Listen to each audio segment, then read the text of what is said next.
మనకి తెలిసిన కథే.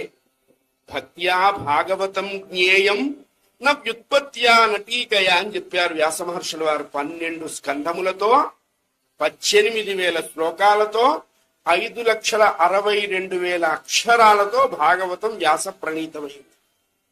అందుకనే దాని పేరు భాగవతము అన్నారు.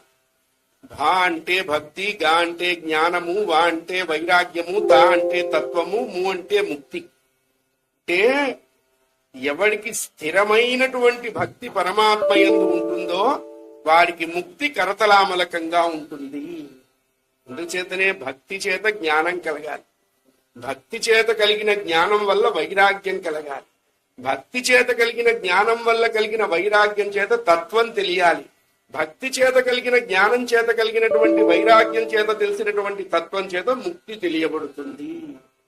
నీకు ముక్తి అన్నారు.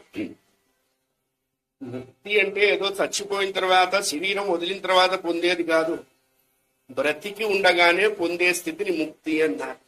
ముక్తి అంటే ఏమిటండి అన్నారు. ఏం లేదురా అబ్బాయి, కళ్ళు చూసిన ప్రతిదాన్ని మనస్సులోకి లాక్కోకుండా ఉండటమే ముక్తి. మానసవన చెరవర సంచారము బాగుగా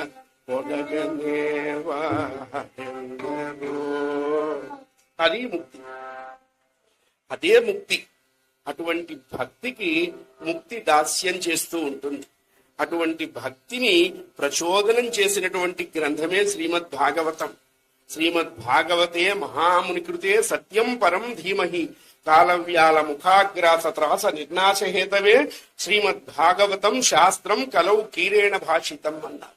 చూడండి, వ్యాస మహర్షుల వారు వైశంపాయనుడికి, పైలుడికి, జైమినికి, సూత మహర్షి తండ్రికి వేద పురాణాదులు ఉపదేశం చేశారు.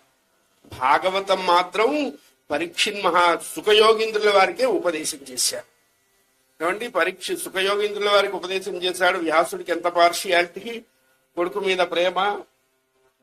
భాగవత ఉపదేశం పొందగలిగినటువంటి అర్హత కేవలం శ్రీ సుఖయోగీంద్రుల వారికే ఉన్నది. అటువంటి భాగవతాన్ని 7 రోజులు పరీక్షిత్ మహారాజు గారికి వినిపిస్తున్నారు సుఖయోగీంద్రుల వారు. ఆయన ఉపదేశిస్తున్నారు, ఈయన స్వీకరిస్తూ ఉన్నారు. గంగా తీరంలో సుఖస్థలి అనేటువంటి ప్రదేశంలో ప్రాయోపవేశ దీక్షతో పరీక్షిస్తుంటే శుకుల వారు వచ్చారు. పరీక్షిత్ మహారాజు అడిగారు, స్వామి నాకు 7 రోజుల కంటే సమయం లేదు, ఈ 7 రోజుల్లో నేను తరించాలి, అందుకు ఏదైనా మార్గం ఉంటే చెప్పండి అన్నారు.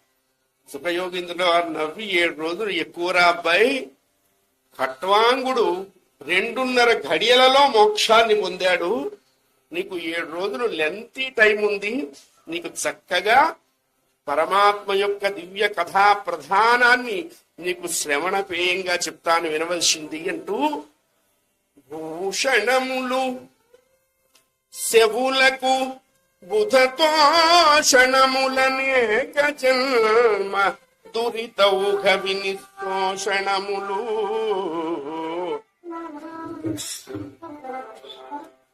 మంగళతర ఘోషణములు గరుడ గమను గుణభాషణము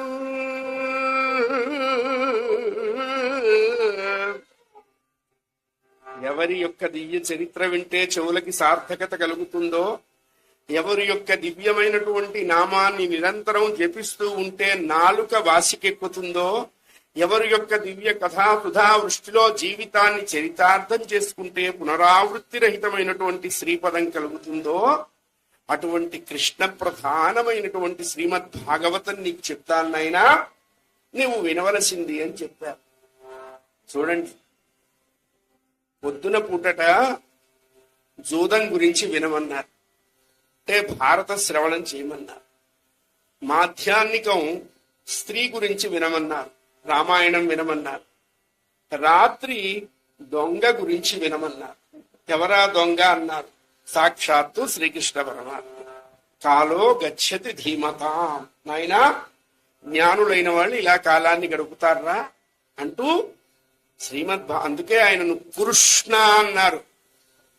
హరే రామ రామ రామ హరే హరే, హరే కృష్ణ కృష్ణ కృష్ణ హరే హరే. నారద మహర్షుల వారు కలి సంతరణ ఉపనిషత్తుగా ఈ మంత్రాన్ని ఉపదేశం చేశారు. రాముడి తర్వాత వచ్చిన అవతారమే కృష్ణావతారం. ముందర కృష్ణ అని స్మరణ చేయకూడదు, రామాన్ని స్మరించే కృష్ణుడి దగ్గరికి వెళ్ళాలి.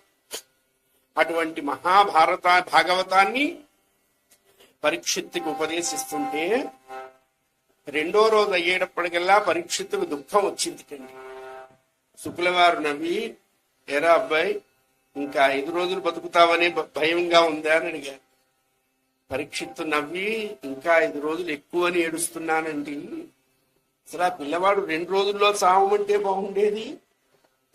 భాగవతాన్ని వినటం మొదలుపెట్టిన 2వ రోజుకే పరీక్షణ్ మహారాజుకి దేహభ్రాంతి పోయింది.